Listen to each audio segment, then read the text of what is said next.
Hola, buenas tardes. Nos encontramos en el Parque Lineal.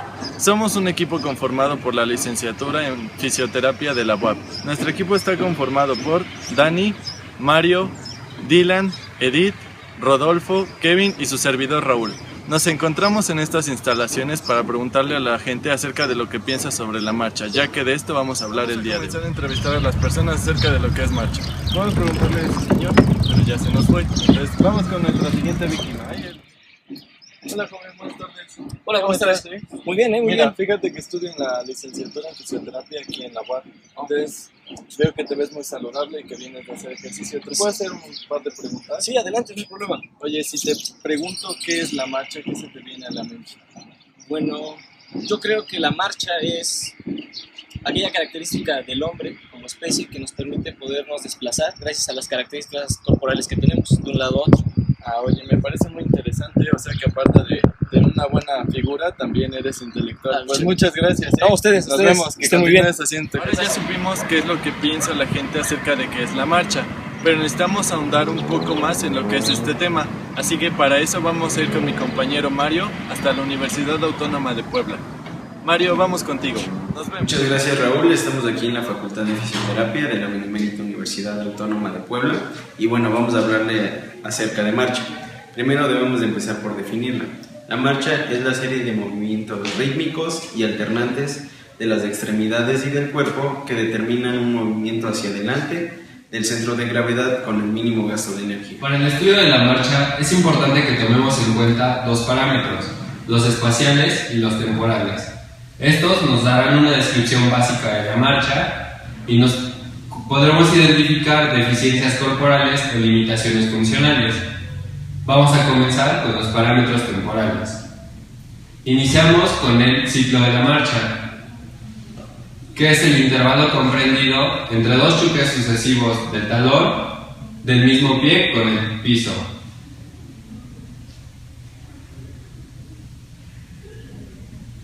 El periodo de paso es el segundo parámetro y es el intervalo de tiempo entre el contacto inicial de un pie y el mismo evento del pie contralateral.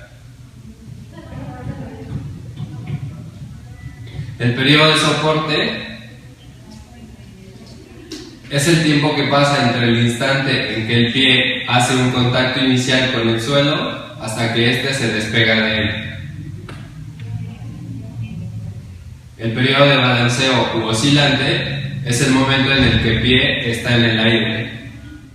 La frecuencia es el número de pasos dados en un intervalo de tiempo. La velocidad es la distancia recorrida por unidad de tiempo y la aceleración son los cambios en la velocidad. Recordemos que estos fueron los parámetros temporales. Ahora pasaremos a ver los parámetros espaciales con mi compañera Daniela. Para continuar, vamos a hablar sobre los parámetros espaciales de la marcha. Como primer parámetro tenemos la longitud de paso largo o zancada. Esta va a abarcar desde el momento en el que hay un contacto inicial del talón del pie hacia el contacto inicial del talón del mismo pie, y la longitud va a ser aproximadamente, como nos muestra este diagrama, dependiendo de la persona, de 78 centímetros. El segundo parámetro que abarca la marcha es la longitud de paso corto. Esta va a abarcar desde el momento del contacto inicial de un pie al contacto inicial del otro pie, del pie del lado contrario. Va a ser, en este caso, de 38 centímetros. El tercer parámetro es el ángulo de paso. Este ángulo va a ser de 5 a 8 grados y es la orientación que toma el pie durante la fase de apoyo. El último parámetro va a ser el ancho de paso. Este va a abarcar desde el contacto inicial del pie izquierdo al contacto inicial del pie derecho. Va a hacer la diferencia que existe entre de dónde a dónde pisa uno. En este caso va a ser de 16 centímetros. Para continuar con la explicación, vamos a ir con mi compañera Edith, que nos vamos a hablar del centro de gravedad, pero primero vamos a definirlo. El centro de gravedad es el punto en donde convergen todas las fuerzas que actúan sobre las distintas porciones del cuerpo. En el cuerpo, el centro de gravedad puede variar de L1 a S2. Cuando una persona camina, no permanece siempre en el plano de la línea de progresión, sino que su cuerpo va oscilando de un lado a otro. Sin embargo, si lo que se quiere es conseguir un mínimo gasto de energía, el cuerpo debe moverse en línea recta sin que el centro de gravedad se desvíe. Los desplazamientos del centro de gravedad durante la marcha son dos: el desplazamiento vertical y el horizontal. Primero les hablaremos del vertical. Si el centro de gravedad presenta desplazamientos exagerados mayores a 5 centímetros, ocasionará un incremento en el gasto de energía durante el recorrido vertical. La pelvis va a hacer una ligera rotación, lo que va a permitir provocar un alargamiento de las extremidades, previniendo el descenso excesivo del centro de gravedad. Además, el tronco gira en dirección contraria a la pelvis para conservar el equilibrio y ayudar a regular la velocidad de la marcha. Este mecanismo ayuda a que el centro de gravedad no se deprima demasiado. Otro mecanismo que ayuda a que el centro de gravedad no se eleve demasiado es el descenso de la pelvis y la flexión de la rodilla. El discreto descenso de la pelvis de lado sin apoyo es 5 centímetros con respecto a la horizontal, y a esto se le conoce como tren de Lenburg positivo fisiológico. Ahora hablaremos de los mecanismos que participan en el desplazamiento horizontal. El primero permite que el control del centro de gravedad no se desplace demasiado lateralmente, y esto se debe al valgo fisiológico, que garantiza una pequeña base de sustentación y con ello un ligero desplazamiento del centro de gravedad, unos 2.5 centímetros, para que se ubique directamente sobre un pie u otro sin un desplazamiento. Ahora vamos a ver un video en donde se ejemplifica los desplazamientos que ocurren en el centro de gravedad, y posterior a esto vamos a ir con mi compañero Kevin y Mario, que nos hablarán de los ciclos de la marcha.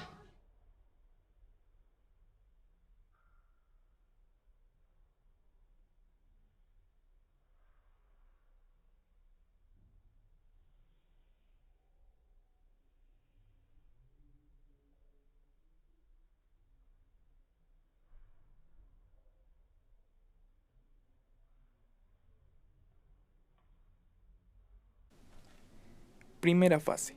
Contacto inicial. El pie adelantado cierra la cadena cinética y da inicio y culminación del ciclo. Golpe de talón, donde existirá una rotación interna de pelvis, una basculación pélvica con una amplitud de movimiento de 18 y 15 grados en función de la velocidad e influida por la lordosis lumbar, donde existirán movimientos de flexión de cadera de 45 grados donde intervendrá el músculo psoas, una aducción de 6 grados donde intervendrá el músculo aductor mayor, una flexión de rodilla de 7 grados donde intervendrá los isquiotibiales y una flexión plantar de 5 grados donde intervendrá el tríceps sural.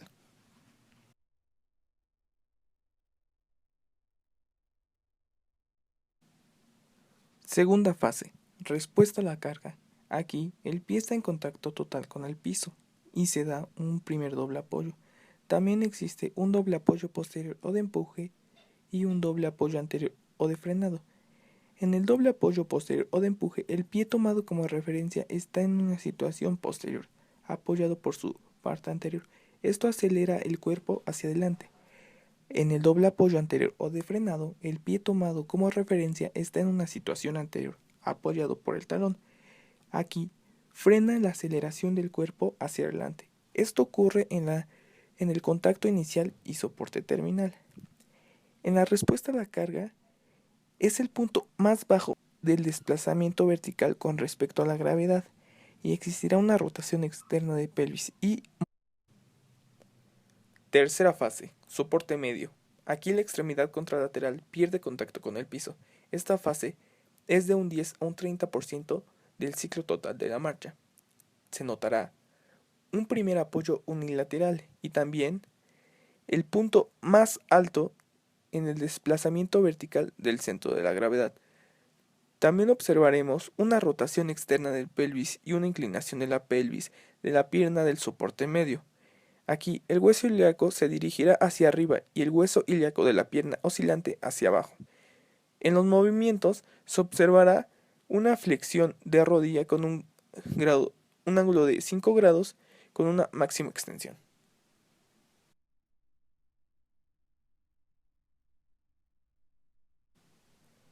Cuarta fase, soporte terminal. Aquí el talón se levanta y dirige el peso hacia los dedos. El pie contralateral aún no está en contacto con el piso. Se observará una rotación externa de pelvis y en los movimientos que realiza serán flexión de rodilla, que intervienen los músculos isquiotibiales, y una flexión dorsal con un ángulo de 4 grados, que intervendrá el músculo tibial anterior y flexor largo de los dedos.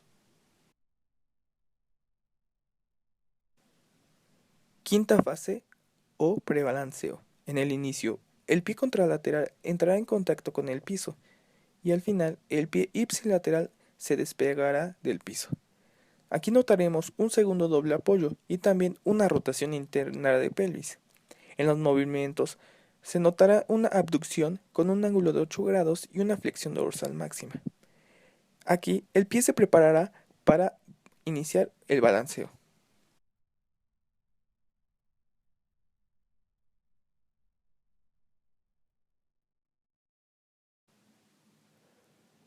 Fases de apoyo del pie. Aquí se presentarán dos, la de Lelevier y Viladot. La de Lelevier, que presentará un 70% en la población, y la de Viladot con un 30% en la población. Fase de apoyo plantar de Lelevier. Se observará primero un choque de talón. Después de esto, un apoyo de talón y antepié. A esto se sumará un apoyo del borde externo del pie. Por consiguiente seguirá un apoyo del antepié y por último un despegue de este y finalizará con el hallux. Fase de apoyo plantar de Viladot. Se observará primero un choque de talón, después un apoyo de talón y un apoyo del borde externo y del antepié. Se sumará después un apoyo del antepié y por último un despegue del antepié y finalizando por los dedos.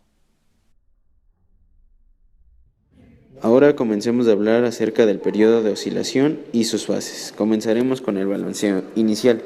Este inicia cuando los dedos del pie abandonan el piso y finaliza cuando la rodilla está en flexión de 60 grados. Esta flexión está dada por los músculos isquiotibiales. También existe una extensión de cadera realizada por el músculo glúteo mayor. Hay una abducción de cadera y esta se va a ir abduciendo conforme va a chocar con el talón. Ahora hablaremos acerca del balanceo medio. Inicia cuando hay una flexión máxima de rodilla y finaliza cuando la tibia está en orientación vertical. En el periodo de la oscilación será el primer y el segundo apoyo unilateral. Mientras tanto, el desplazamiento vertical del centro de gravedad llegará a su punto más alto. Existe también una rotación interna de la pelvis más o menos de 10 grados. Ahora con el balanceo terminal. Inicia cuando la tibia está en posición vertical y finaliza cuando el talón hace contacto con el piso, en el contacto inicial. Existe una flexión de cadera más o menos de 45 grados y esta flexión está dada por el psoas mayor. Al caminar, el cuerpo oscila de un lado a otro. Este desplazamiento lateral es de 5 centímetros aproximadamente. La cabeza y el tronco desempeñan un papel pasivo durante la marcha. Se limitan a mantenerse cerrados sobre el área formada por los pies e inclinando el peso del cuerpo hacia la extremidad que apoya. El movimiento de rotación de la cintura escapular es asíncrono con el de la pelvis. Si caminamos lento, se observa que la cintura escapular rota paralela a la pelvis. En los extremos de la cintura escapular, los brazos se comportan como péndulos que oscilan. Este sistema de rotación de cintura escapular y balance de los brazos en sentido contrario a la pelviana constituye un sistema de amortiguación que proporciona mayor suavidad a la marcha.